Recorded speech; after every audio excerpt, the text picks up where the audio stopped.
Welcome, everyone, to the Wizard of Radical Self-Respect. My name is Jared Mello, and today my guest is Chantal Contorines. She's a coercive control co-parenting coach. She's been on the show once before. I highly recommend you check out that episode as well. But we're going to talk about some of what we talked about in that episode and some new topics as well. But how are you today, Chantal? I'm great. Thank you so much for having me on again. Last time we had a great conversation. We just talked for like 30 minutes before this even started. You and I think, could just keep talking. We could just grab a drink at the bar and just talk about this stuff because this stuff is fascinating. Yeah, you're the kind of person that is easy to talk to, at least for someone like me. I don't know if other people feel the same way, but for I'm me, a pretty for sure. chatty person. My kids are always telling me, Mom, stop it. We can't go out anywhere with you. You're always talking to people. I just like to talk to people. I like to get to know what people are doing, what makes them tick. I think that's part of my psychology background. So That's probably why you do what you do as well. yes, exactly. So let's give people a little bit of a recap here. You help people that are having to co-parent with a narcissist, and you know that struggle more than most people. What would you say to somebody who's in that position right now? Maybe they're just figuring out that they were with a narcissist and they're realizing, oh no, I got to co-parent with this narcissistic person for 18 years, if not more, because they have multiple kids. What do you say to someone in that spot? The first thing you need to do is you need to hire the right help. I can't stress that enough. I know money can be really tight when you're leaving this type of person, and they love to financially abuse their victims and survivors. But if you don't get the right help from the beginning, you are going to suffer and your children are going to suffer. The second thing is the biggest tip I can give anybody that's free is to radically take care of yourself. If you were partnered with this type of person, the entire relationship was incredibly stressful. You were always bottom on the list of people whose needs were being met. And it feels counterintuitive. People feel like, oh, I need to take care of my kids. They're going through divorce. They have this type of counterparent on the other side. But you have to reinvest in yourself. You're running on fumes. If you've left this person, I would bet big money that you are really low energy, low everything. You're emotionally, psychologically, mentally, physically, spiritually, running on fumes. You need to invest in yourself. And this is the gift that will keep on giving. It will not only help yourself, but also help your children because you'll be able to show up as a better parent for them. Amen to that. Yeah. And what are some of the common manipulation tactics that the narcissistic co-parents will use to either get the kids to their side or to get under the other parent's skin? It's very, very common and very, very typical. One of their go-to tactics is to disparage you to your children. And it can be very covert. They never even have to say, hey, your dad or your mom's not a good person. They can be like, oh, I'm so sorry that your mom or your dad doesn't pack that for your lunch. Oh, I wish they took better care of your health like I do. And this plants seeds of doubt in children's mind. Oh, well, I thought my mom or dad loved me, but maybe they don't love me the way this parent does. Their end goal, just like anything, is to take away what you value most. And what do you value most as a parent is your children. And I see people all the time, friends, family, members, clients, who have an incredible bond with their children, but their ex, their counterparent, their narcissistic ex cannot stand that. And they work diligently to try to erode your child's bond and trust with you. And so that's a really big one because that's the most painful. So you have parents who had a relationship with their children and all of a sudden they have no relationship with their children. And there's no real reason. There'll be like stupid reasons. Like, oh, they don't respect my athletic schedule. Well, that's not a reason to no longer see your parent. But that's the reason that they'll give you. And so that's a really big one. They will oftentimes smear your name to other people, be it your community, your colleagues, your family, your friends, definitely your children. And they'll isolate you from support. I think the big thing people don't understand is just how absolutely ridiculous the narcissistic co-parent can be when it comes to trying to make the other person miserable. There's no length they won't go to. Oh, and this is a thing. And you and I were talking about this beforehand, but I actually suspect that a lot of people, and it's really hard to actually gauge because for you to actually be able to assess, they'd actually have to go into therapy and be vulnerable and honest and be diagnosed. I think a lot of people that I work with, that follow me, that listen to me, that work with me, I think a lot of them are actually dealing with sociopaths. And which is just like a narcissist, but on steroids. And there is literally nothing that they won't do to win. And it's winning at all costs. especially using your children to win. And that's a really horrible place, because if you're a protective parent, what you want to do, even by very definition, is to protect your children from harm, from like the outside world, but the harm is actually coming from inside their home. Right. I mean, and how do you suggest a parent, or as you would call them, a protective parent, how do you deal with that when a narcissistic parent or a sociopathic parent, they've recruited one of the kids as a flying monkey and they successfully recruited them to their side? And they oftentimes do. Yeah. And sometimes it's not all the kids. Maybe it's just one kid they got. The golden child. Yeah. And so what do you recommend for the protective parent in that case to deal with that? Well, so children are conditioned to do whatever this parent wants, right? Because when they do what this parent wants, even if it goes against what they want to do or what they believe, or their actual values, and going against a parent that they actually love, they get a modicum of affection and attention from this coercively controlling parent. And they're just trying to survive. We really have to remember that children are also victims of abuse, and they're merely trying to survive the only way they see how, which is to do what their parent wants at all costs.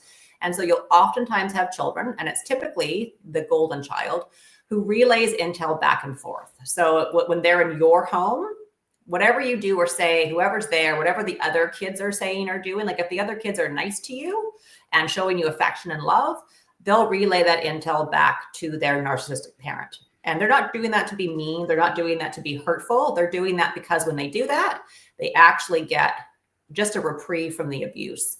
And so they become, abusers by proxy. I always tell my clients, you're being abused by proxy by your own children. And that's that much more painful than being abused by your partner or your ex, because it's your child and you love your child. And for many, it's unfathomable. How could my child, who I've loved, I've done nothing but love them, how could they do this? And so how you counter that, just like anything, is you have to radically accept that this is your reality. Radical acceptance is so critical, because a lot of what you have to endure, either legally or quote unquote with your co-parenting, is unacceptable. In a healthy world, your children would not have a relationship with an abusive parent. Full stop. There would be no custody with that parent. The children would live with you 100% of the time. That would be the ideal. That's not the reality. So you have to radically accept that your children are going to be, immersed in abusive rhetoric in the other home and come back talking like that, talking like your ex. And if they align with the other parent, so that's when they actually refuse to come back to you, which is the go-to tactic of so many abusers, because it's the most painful thing. You have to continue to have a relationship with that child, which very high love, low pressure. So don't expect text back, but text them every now and then, right? To keep the relationship alive, to remind them that you're there, that you love them, but don't expect anything back from them. And that's another tough part I've seen happen, is when one of the kids takes the narcissistic parent's side and they're constantly trying to get the protective parent in trouble. They're trying to get them to anything. And they're constantly looking for dirt. They're constantly trying to find things that they can throw in your face. They'll make stuff up. They'll face lie. Oh, mom sleeps all day, when mom is busy, cooking and baking and driving and creating fun activities. They will lie. And why do they lie? Because it makes the other parent happy. That's the reality. And that's the sad reality, because that is so counterintuitive to what is actually in the child's best interest. Even a layman who doesn't know anything about psychology or the psychology of children will tell you never involve children in adult issues. You never disparage their other parent. Even all of my clients and my members and stuff, I am a very firm proponent of, we do not disparage their abusive parent. That is their parent. Doesn't mean that you condone the behavior. And if your children come to you with real questions, I'm also a big proponent of never gaslighting our own children. But this is the reality, is that these children are forced to do and behave in ways that are very, very counterintuitive to not only themselves, but also create a lot of shame for them. These kids don't feel good about behaving this way, about hurting their loving, engaged, present parent. They do not feel good. And what do a lot of people do when they've done something that they are really embarrassed about or feel shame? They become very defensive. And I know you mentioned this the other day on Instagram, but when kids come back from their narcissistic parent, they can really be emotionally dysregulated. How do you deal with that?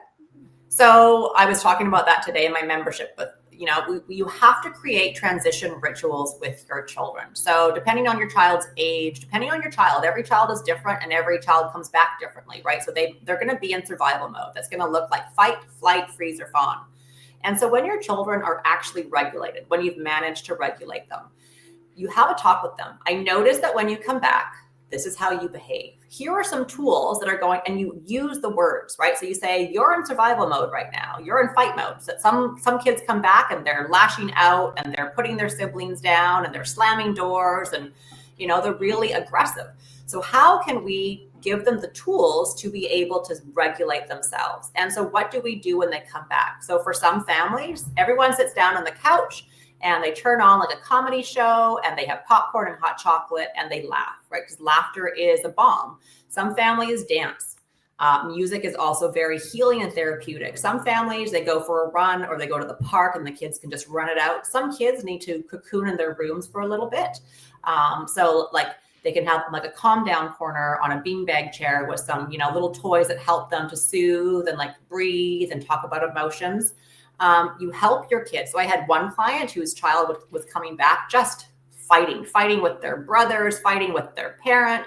I was like, okay, well, this child obviously is in fight mode.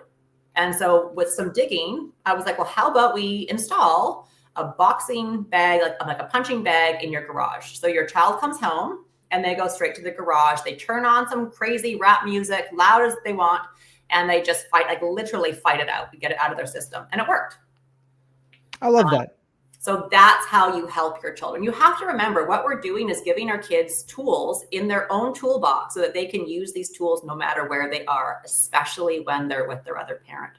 So everything we do is to equip them. We can't protect them when they're in this other house, but we can certainly give them tools for when they're in this house to be able to navigate this themselves. Now, one thing I don't hear talked about much is how the children's roles might come into play in how what you do would influence how you treat the kids. So for example, if there's a golden child, maybe a scapegoat, maybe a black sheep, maybe a lost child, maybe an invisible child. Yep. Do the roles play a part in how you would recommend the protective parent deal with the situation? Well, you also have to remember those roles are not set in stone. So at any time, the golden child could become the scapegoat child, depending on their usefulness to this parent, right? So that's a really key thing because kids are always trying to keep and maintain that role. But yes, a golden child typically will align very closely with their parent. That's why they become the golden child. They're doing this parent's dirty work. They're feeding this parent's ego. They're telling them how wonderful they are and how smart they are and how handsome or beautiful they are. So as a protective parent, you have to deal with that child differently than you would perhaps your scapegoat child, which is typically the child who sees through the bullshit faster and, more clearly than the other children. And they're the ones who come home and say, well, mommy or daddy is not very nice to me. And mommy or daddy, yells at me all the time. It really makes me feel uncomfortable. When I go to mommy or daddy's house, I really don't feel safe. Whereas the golden child is going to be like, mom or dad is perfect and they're wonderful. And they told me that you're this and you're a horrible human being and you're not a good parent. So you have two different kids saying two different things. So for like the scapegoat child, you validate how they're feeling, right? We don't gaslight our own children. So you validate them. I'm really sorry that's your experience when you go to that house. What can we do so that you have tools to be able to utilize those tools when you're in the house to help them like self-regulate and protect themselves? So for some kids, it's going to their room when, tension rises. It's using breathing work or whatever. For the golden child, you can't say anything remotely disparaging about the other. You can't even say that you don't believe that kids should be watching Friends because it's just not appropriate for your kindergartner to be watching Friends or playing Grand Theft Auto. If you dare say that, it's going to be like, they become hyper defensive. So again, when this child comes back and they're parroting their other parent, you say, okay, I understand that that's how you feel. But is that your actual, experience with me? Like I hear that this is what you're hearing, but is that what you know of me? So say this parent's like, your mom's a piece of shit. And the kid comes back and says, dad says you're a piece of shit. You say, okay, I hear that you have been told this, right? But is that your experience with me? As your parent, how have I shown up for you? And you get them to think critically. It's going to be harder to get through to the golden child because they typically, but not always, they typically, start to follow in the footsteps of their narcissistic parent because they're being groomed and conditioned to be just like this parent. Hmm. And that was going to be my next question too, how to deal with when you see or hear the kids lying about you from what the narcissistic parent told them. And you basically just answered that though too. Yeah. So, and you have to remember that there's not much you can do. And the more you argue or try to defend yourself, so I always say, don't justify, argue, defend, or explain yourself. The more you do that, if a child really truly believes what they're hearing, you justifying it is not going to change them. You defending yourself is not going to change it. But what you do is you show them. So this is not going to happen like overnight, but you show them that you're the opposite of what this parent is saying. So if this parent is saying that you're a lying cheat, you show up as the type of parent who doesn't lie, which means you're honest. So when your kid says, hey, how was your day? You don't lie and say, oh, my day was great. When you've just had the worst day in history, you say, actually, my day was really bad and I had a lot of stress. But this is what I've done to help myself, take care of myself and show up for you guys. I've gone for a walk. I've journaled. Or you could be honest and say, you know what? I haven't actually had time to deal with that yet. And I'm going to be doing that later. But it means that you show up as the opposite because actions speak louder than words. Oh, 1000%. And when you're giving suggestions to the protective parents, is there any differences you would give them in if they're dealing with a narcissistic parent versus a sociopathic parent? Are there any differences in what you would tell them? Not in what I would tell them, but only in that one is going to go scorched earth. So the sociopath is relentless. They will not stop and they will absolutely ruin their children to get to you and to hurt you and control you. And I think that's the big difference.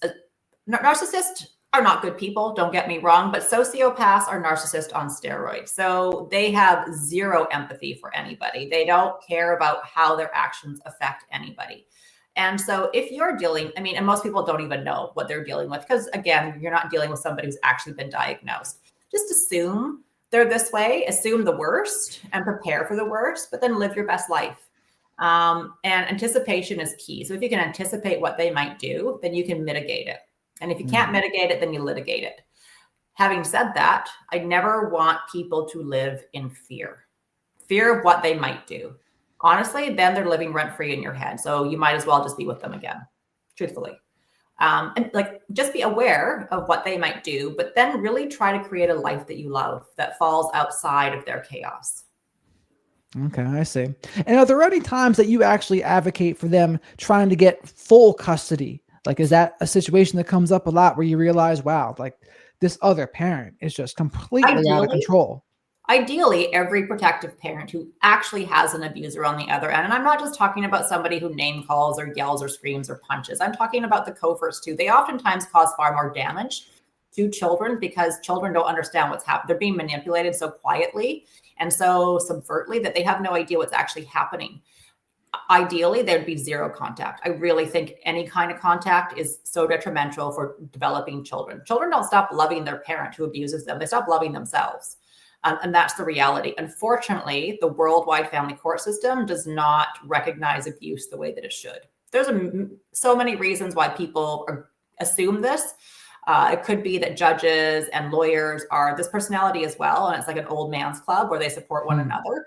It could be that they're really uneducated about what abuse really looks like and sounds like and presents as. Typically, people understand if you're yelling at people, if you're throwing things, if you're punching or slapping, that's abuse. But there's a million ways to abuse a person without ever raising your hand or raising your voice. And the court system does not recognize that. For instance, in BC, where I live, it's against the law. It's illegal. Coercive control is illegal. Good luck trying to prove that in court. That's always been my thought too. And how do you prove it? I know there's other countries that are trying to do it too. Yeah, it's Australia. Wonderful. Yep, it's really wonderful that it's on the books, but how do you prove that? And how do you show a judge who doesn't understand what that is? Because they're 60 years old and they didn't grow up understanding what narcissism is. And most lawyers will tell you never talk about abuse in the courtroom. The moment you bring up the word abuse, you've just lost your case. And so I'm not a big proponent. I wish that I could. I wish that I could say, you know what, go fight because you have enough. I have people with so much evidence, so much good documentation, and it's just not enough. I've known people who have shown, and the children are clear, I do not want to live with this person. This person is harmful to me. And judges just slapped this person on the wrist and said, well, maybe they just need a little bit of anger management. Right. So and once you engage in that process, if your ex is a narcissist and they win in court, they have just got an injection of power. So they've become emboldened, they've become enabled, and they've become empowered. And so now they feel like they are bulletproof. They can do whatever they want because the courts, have been oblivious to what they do. So you're actually going to come out of that much worse than if you just did not fight it and just focused on what you can do as a protective parent in your own home. I see. And that's part of they're behind the times. Some of these judges and whoever else that's old, they don't know what's going on with this They stuff. don't know. They're way behind. And you have a lot of lawyers who are very deceiving and manipulative themselves and bend the law. So if you have like an honest lawyer who, actually follows the rule of law versus a lawyer who has no problem lying, stealing, and cheating, how's that like a fair game? And it's not. And the judges assume that whatever you say in court, because you've sworn that it's going to be the truth, that what you're saying is actually the truth. And what do we know about narcissists? Do they tell the truth? No, right? It's two lies and one truth. So they give you one verifiable truth that, then presents the evidence that everything else that comes must be the truth as well. I gotcha. Now, this is above our pay grade, but what do you think you would give to a judge as a suggestion? Okay, this is how you can prove coercive control. This is how you can prove narcissistic abuse. Is there anything you would say to them? Oh, that's a really good question. I don't think anybody really has that answer, because how do you show? I mean, truly the only people who truly understand this are people who have endured this, who have actually experienced this themselves. Because to so many, how could a parent possibly be okay with hurting their child? Right? How is that possible? People don't understand that this is actually the reality for a lot of people. So I think first they would have to have the proper training. They'd actually have to understand from survivors. I think survivors need to lead that cause and show, actually present what coercive control is, for instance, because that's the foundation of every abusive relationship is coercive control. How abusers actually present, right? A lot of people believe that abusers are very obvious, that you can spot them, that they're super charismatic, for instance, and they're, everybody loves them, but they have this anger management issue behind closed doors. What they don't understand is a lot of abusers are very covert and they're very shy and quiet and vulnerable. They don't always present the same way. So you need to show what an actual abuser looks like, how they present, and also how children present, right? So typically abusers will abuse young children, and then young children have no voice. So they can say, I don't want to live with this parent anymore, but because they're only 10, the court's not going to listen to them. But what happens over time? So a child who is forced to live with an abuser, over time, if them speaking up does nothing, they've just been conditioned to shut up and put up with it. And so in 4 years, by the time they're 14, where the courts typically around the world are to listen to children and take what they have to say, that child's been coerced. And they won't be honest. And they'll say, yeah, no, I love this parent. This parent's great. So the court system, therapists have to understand that just because a child is telling you something doesn't actually mean it's the truth. You really have to look at the power dynamics and the history. I have clients who, for instance, their exes weren't even part of their child's life for the first 5 years of this child's life. Like deadbeat, completely deadbeat, not there. And then they show up and the court just looks at the last three months and goes, oh, that parent's like a parent of the year. They're at every game, they're actively involved, but they're not looking at the history. Yeah, the appearance of it is not anywhere close to the truth a lot of times, right? Because they want to appear like they're the great parent, but what's going on behind closed doors, what's going on with the actual nuts and bolts of the relationship, that is the real key right there. And this is like every professional. Like I have somebody that I know who they had a psychologist who came in. This cost $60,000 for the psychologist to assess both homes. They did not do their job. They were in the abusive house for maybe 2 hours, and the kids were obviously primed to be on their best behavior. And they played board games and ate homemade cookies and drank hot chocolate. abusers can fake it and kids will be forced to go along with it. They're not gonna be like, oh, my mommy is really abusive, take me out of here. And that costed $60,000. And this person lost more custody of their child because the psychologist report came back saying that both parents were equally responsible and equally adequate. I mean, and also I'm starting to think also that most abusers are covert. The longer I'm in here, I'm thinking, they're not all going to be just grandiose in your face. The majority, I think, are more covert with it because Oh, most people aren't going to just be instantly abusive. Most yeah. people have some sort of mask or front that they have, and it's not until later that you see what's going on. I think a lot of abusers abuse very covertly. They never raise their voice. You don't have to call somebody a piece of shit to make them feel like they are. You never have to raise your hand for a person to feel like they're, not as good as they used to be. And so I think you're absolutely right. I think there are a lot of grandiose, so they're obvious, right? They rage, but there's a lot of people who really do a lot of harm very subtly. And that's the worst. Of all the people that I've worked with, clients who have had everything. I've had clients who have had every form of abuse. They've been raped by their partners. They've been, beaten by their partners. And every single client who's experienced the whole gamut, they all say it's the emotional, psychological, and mental abuse that's so much more damaging.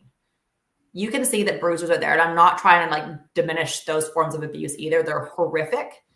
But at least with those forms of abuse, you can see that there's evidence. There's a bruise on your arm, your hand, your neck.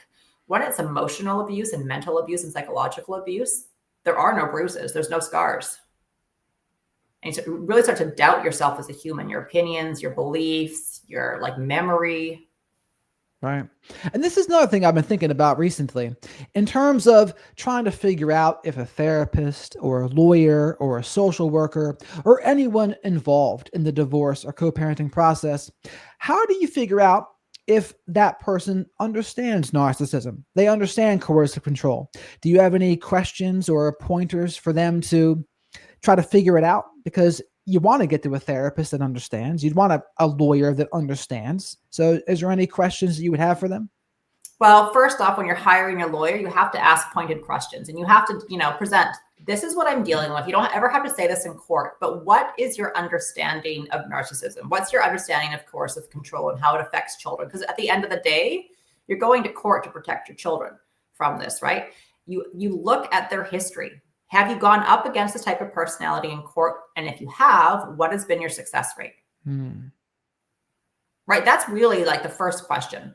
Everything else falls underneath that because therapists, for instance, you have to get your ex on board. And most exes who are narcissistic will not want their children to be in therapy. Why? Because therapy, there's the risk of exposure.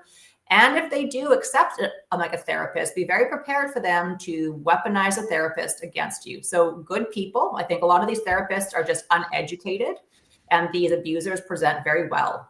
They can be very engaging and present and seemingly concerned about their children.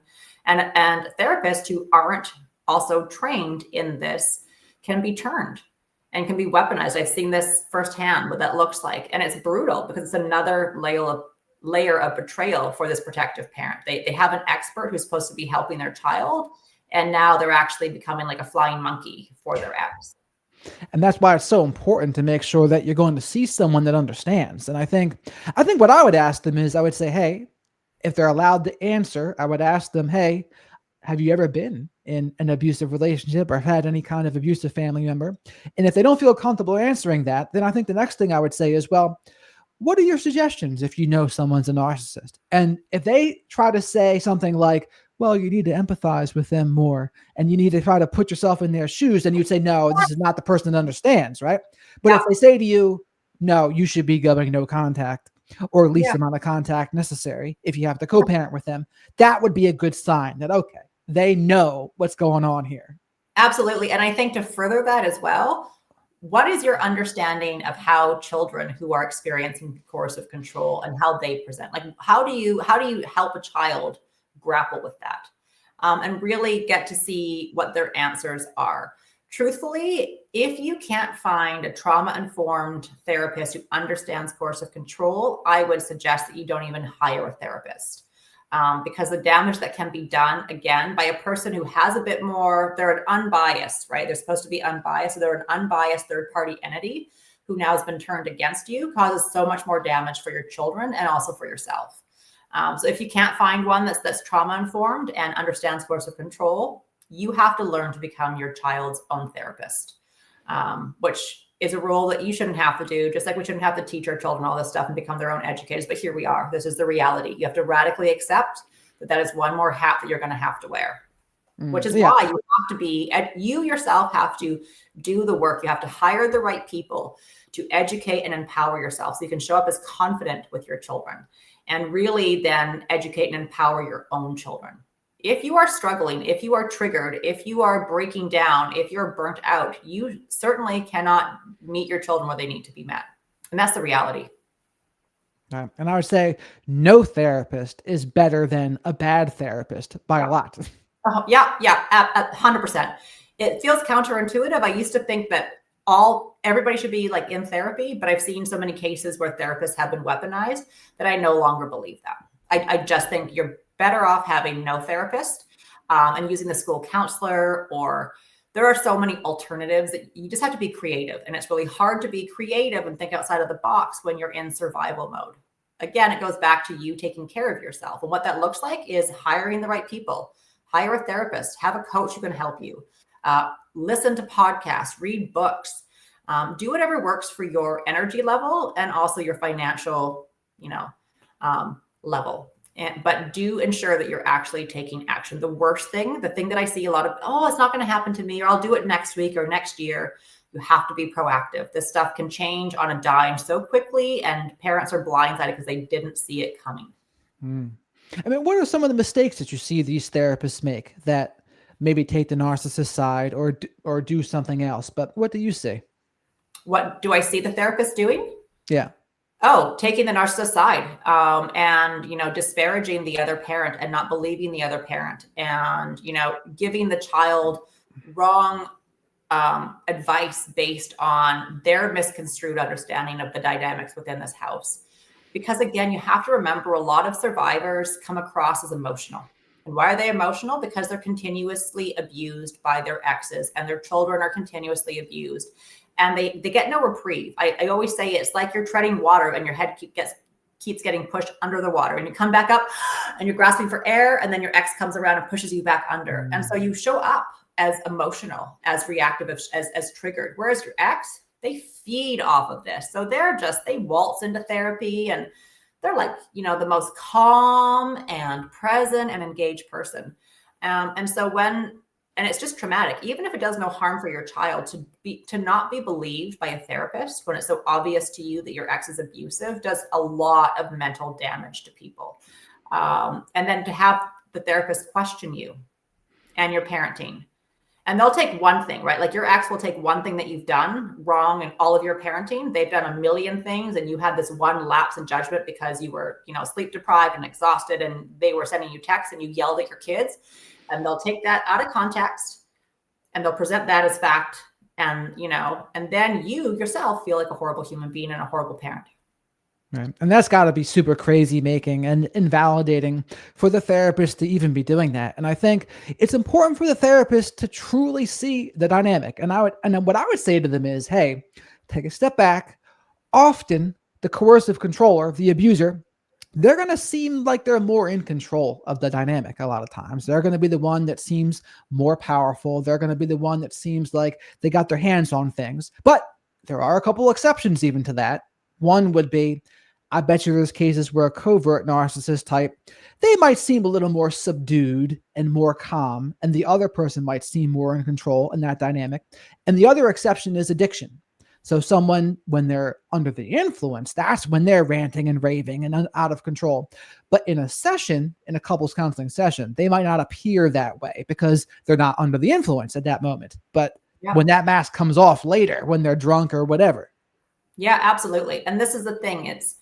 There's lots of good people out there and lots of experts who I truly believe are doing the best with the knowledge they have. Unfortunately, their knowledge is lacking. And if they knew and they realized that they were actually causing so much more harm and duress to children and survivors, they would not sleep at night. But I also think there's a lot of people, like a lot of narcissists are also therapists and psychologists and teachers and, priests. It's not just, doctors and lawyers and police officers and firemen who that's typically what people assume, but they're all over. So I think a lot of people may be therapists who are also a narcissist. And if they're covert, you don't even pick up on that. In fact, I have clients whose exes are like child psychologists, and it's just like, oh, that's so interesting. Ugh. I mean, do you have any tips on how to figure out who they are, like the red flags of a narcissistic therapist?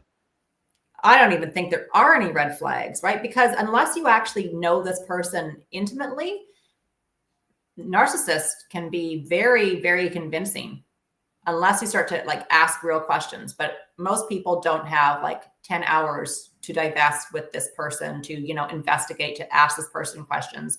They simply, look online, they get a good recommendation from somebody else who's had a good experience. And just because one person had a good experience with a lawyer or a therapist doesn't mean you're going to as well, especially if this person has never experienced coercive control. Their experience with this therapist or this lawyer might be totally different than yours.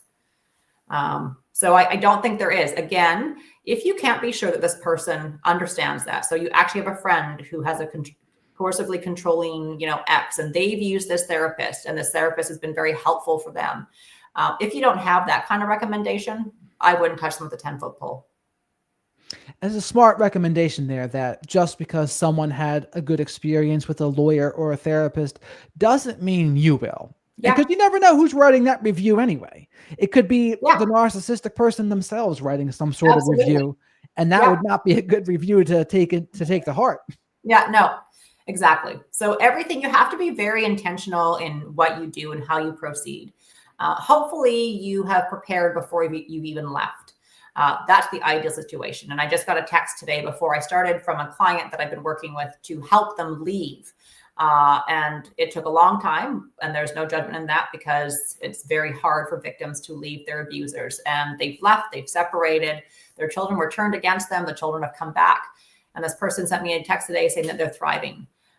So if you can be proactive before you even leave, you have a higher chance of just being able to deal with this, because it's going to be continuous. Just because the relationship ends doesn't mean the abuse does. It just morphs into post-separation abuse, oftentimes using the legal system and also your children, and also money. That's a big one for them. Oh, sure. They use that as a weapon and a tool. Yeah. Well, if they cut off your access to money, or if they suddenly, quit work or get fired, and you have to pay more support, then good luck trying to survive and heal, and you're struggling to pay bills. So financial abuse, legal abuse, and using your children as weapons are three of the major ways that they continue to abuse post-separation. And what do you think about this in terms of maybe not a narcissistic therapist, but just somebody that doesn't quite understand narcissism, and the therapists that would emphasize, oh, everyone's a little bit narcissistic, or that word narcissist is really just thrown around so much. Narcissism is really so rare. Didn't you know that? Or they'll say, you both really need to take a lot of accountability here. I'm sure you're both guilty a little bit. So just remember that. So those are the kind of things that if they were to say that to me, I'd be like, I don't know about this. I got a lot to say about all those things. Yeah. Let's hear it. First of all, there's like this quote that goes around, and this stat that's always, I've heard it.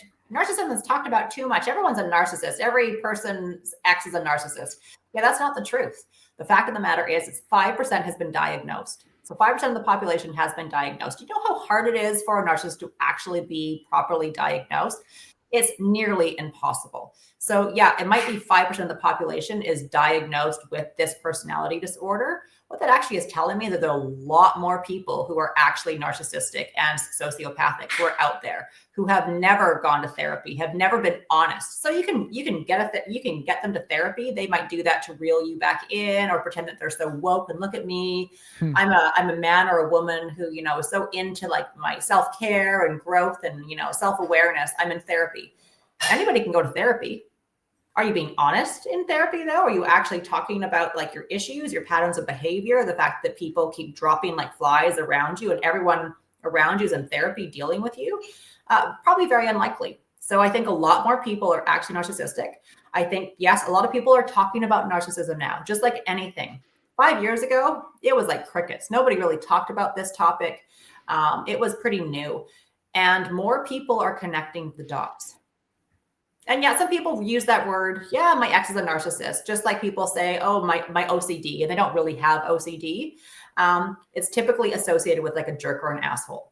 But it doesn't mean that people who are saying, hey, my ex is actually a narcissist are using that term, they're just throwing it around. It actually means that their ex is abusive.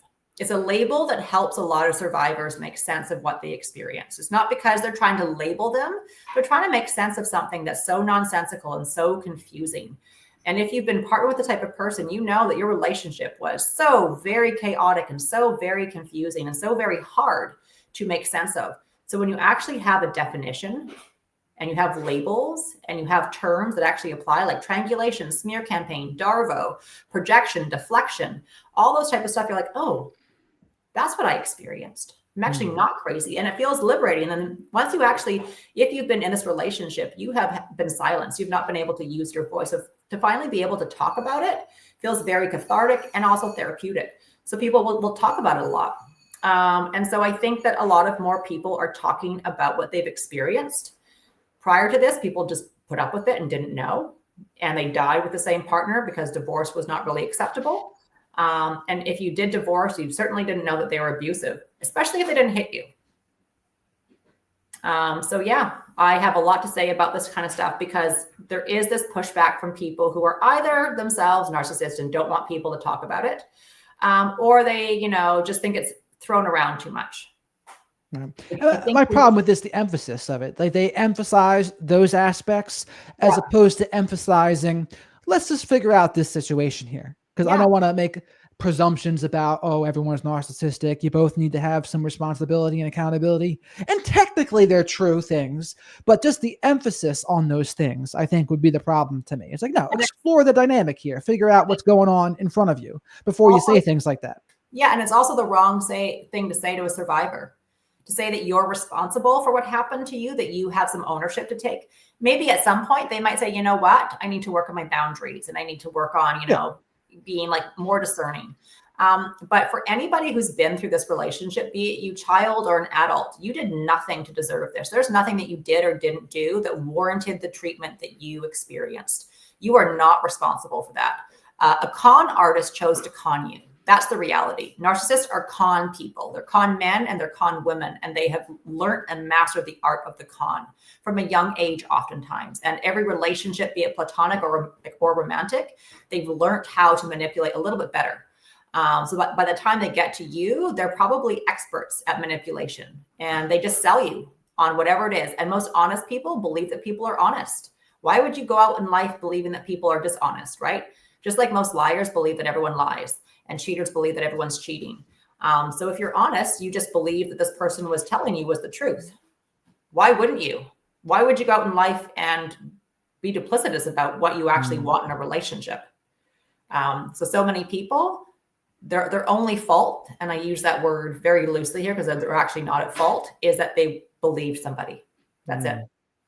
It's a good point. I think that's another good one you reminded me of, the therapist that would really emphasize, oh, you just allowed this to happen. And that always is annoying to hear, right? And there are some people who are professionals too. I see them say that. I see them say that in comment sections. Oh, you just allowed this because you had weak boundaries or low self-esteem. Or your codependent is a big one too. Right? You didn't allow this. You are conditioned over time to really make yourself as small as humanly possible to, avoid any kind of abuse, be it verbal abuse, be it the silent treatment. So you were conditioned. They don't start off this way. They start off as very charming and loving and generous and thoughtful, and they pay attention to you and whatever they mirror. If you want children, they want children. If you believe in big families, they want big families. If you like to watch, football on Sundays, they want to watch football on Sundays too, right? So you fall in love with this curated facade, and slowly but surely they chip away and they test your boundaries. But because you're a kind, probably like an optimistic person, you give them more chances. Because when you're in it, it's like you can't see the forest for the trees. This one little thing, actually in hindsight, it's like, oh, that was the first red flag.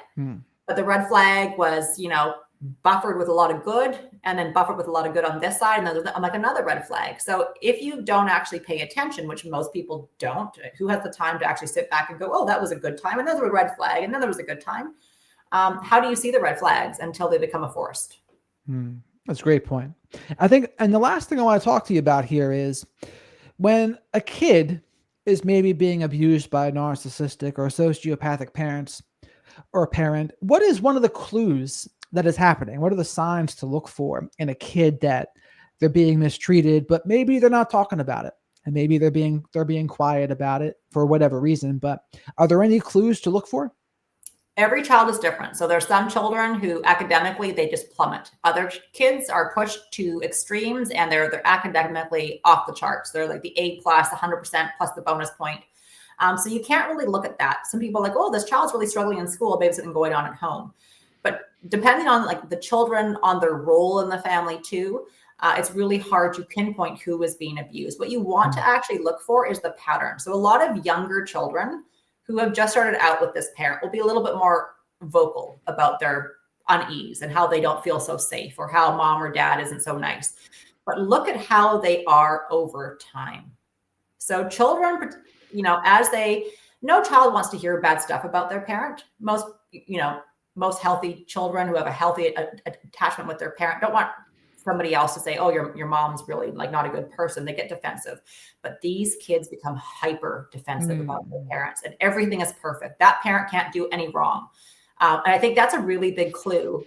So one parent has foibles and one parent, has issues, and they have no problem talking about that parent that way. And one parent can do no wrong. That parent is perfect. Every decision they make, every activity they sign them up for, every school they enroll them in, everything they do is because that parent is so wonderful and they've sacrificed so much and they've done so much for me. And I think that's a big clue, because typically an average child with average parents will say, yeah, my mom did that, but she also does this. And my dad does this, but he also does that. They'll give you a little bit of good and they'll give you a little bit of bad. But a child is being coerced and they might say it very monotonously. So they might say the right words like, I love school. So how's school? I really love school. How's your parent? I really love my parent. They're saying the right words, but it's like it's rote. It's just memory. They've had to say it. They're forced to say this stuff, but they don't actually believe it. And I know a lot of the protective parents, they get really upset that they have to undo what this other parent is doing, because it does have an effect. Like having a narcissistic parent, even if it's not full custody, that is something you have to recover from, right? You can get CPTSD. It will tear away at your sense of self-worth. And it's a lot for the protective parent to even have to realize that, yeah, this is happening and there's not really much I can do about it. There's nothing. And this is where, and I can't stress this enough, you need to radically accept like your reality. It doesn't mean that you agree with it. It just means that you radically accept what's going on is the reality. And there's nothing that you can do to change that. Then you really have to focus on yourself and your home. And the premise of that, the foundation of that, is investing into yourself. I cannot stress this enough. People are like, I don't have any money. Well, you know what? Good luck in 10 years if you haven't started this now. You need to invest the time and the energy and the resources into yourself if you are going to sustain this ultra marathon that you did not sign up for. And you also really need to be present and engage with your children. And yeah, for a lot of protective parents, it's like, especially those ones, it's like week on, week off. The kids come back. It takes 2 days to get the kids regulated back to a parasympathetic state. The kids might have 2 or 3 days of just like, you're actually seeing your child for who they actually really are. And then as the due date for them going back to their other parent draws near, it's again another day or two of dysregulation as their anxiety is spiking, because they know, even if they can't articulate, their body knows that they're going to an unsafe home. And so this is why your self-care needs to be so dialed in. When you do not have your kids, you are taking care of yourself. And for some, that might mean cocooning and sleeping a lot more because your body is dysregulated, your body is stressed. But certainly you need to have like a therapist to help you through this. You need to have the proper coach to help you coach you through you and also your children through this. And you need to, make connections with people. and do things for yourself that fill up your own bucket, and find out who you are outside of parenthood. A lot of us become, intertwined with our children, and we don't know who we are outside of being a mom or a dad. You need to start figuring out who you are outside of that role. And that's a big one too. And that's something we don't talk about as much either, but just each parent still having their own life. Because I think that's a great example for the kids to see. And I love that you emphasize that them taking care of themselves, them loving themselves, because that's also setting a good example for the kids. And they'll best be able to handle all the nonsense that occurs when they do that. And the last thing would be just having to be that safe person for the kids to come to, so they know they can come to you with anything. Like whatever it is, you can talk to me. Absolutely. And you hit the nail on the head there. You're modeling, right? You can tell your kids to not smoke cigarettes, but if you're smoking cigarettes every day and your kids see this, they're seeing you do something. And you have to remember, what you're trying to teach your children is that it's safe to leave this abusive relationship that they're in. They may not be able to do that when they're kids, but if you model what it looks like on the other side of escaping. So if you're broken and you're triggered and you're reactive and you're barely getting by each day, you are not showing your children that it's safe to actually leave their abusive parent. Why would they escape? But on the other side, it looks like this. So if you're not showing them what's possible on the other side of escaping their abusive parent in how you're living your life, you are not showing your children that it's a good thing. It's just too scary, too bad. The cons far outweigh the pros. Why would I ever leave? So really, if you can't do it for yourself, again, do it for your children.